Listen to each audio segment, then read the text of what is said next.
ইষ্ট স্বার্থ প্রতিষ্ঠা আপন দেশু ভক্তপ্রাণ দাদা এবং মায়েরা সবাইকে জানাই আমার আনন্দিত জয়গুরু। আজকে আবারও আসলাম একটি ইষ্ট প্রসঙ্গ করার জন্য।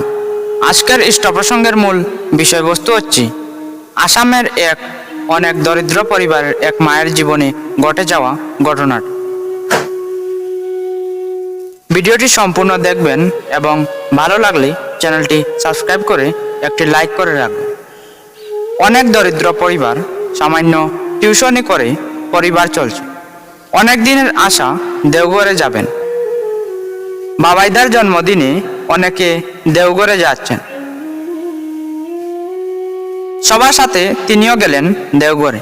ট্রেনে উঠে সাথের সবাই বলা বলি করছেন, কেউ দামি ঘড়ি, কেউ সোনার চেন, কেউ দামি কাপড় বাবাইদার পূর্ণ জন্মদিনে উপহার হিসাবে নিয়ে যাচ্ছেন।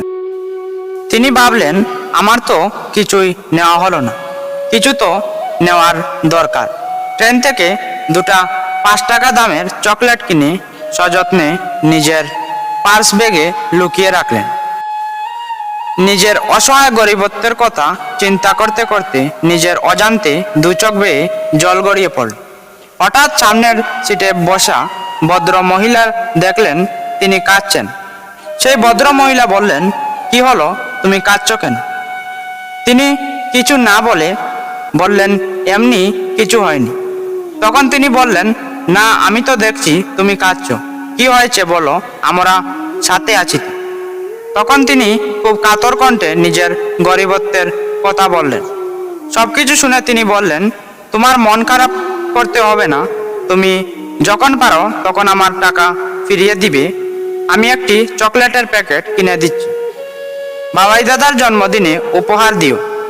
দেওঘরে যাওয়ার পর বাবাই দাদাকে সবাই যে যার উপহার দিচ্ছেন। তখন অসমের সেই মাটিও প্রণাম করে তার প্রিয় উপহার দিলেন। বাবাই দাদা সেই চকলেটের প্যাকেট হাতে না নিয়ে বললেন, প্যাকেটটা অবিনকে দিয়ে দিস। তখন সেই মাটির মন অনেক খারাপ হয়ে গেল। তিনি ভাবলেন, সামান্য চকলেটের প্যাকেট দেখে হয়তো বাবাই দাদা নিলেন না। যখন ফিরে যাবেন তখন বাবাই দাদা ডাক দিলেন, বললেন, শুন, তোর কাছে কি একটা চকলেট হবে? সযত্নে নিজের পার্সে রাখা 5 টাকা দামের একটি চকলেট বের করে দিলেন। বাবাই দাদা হাতে নিয়ে অনেক আনন্দিত হল এবং প্যাকেটে ভরে নিল।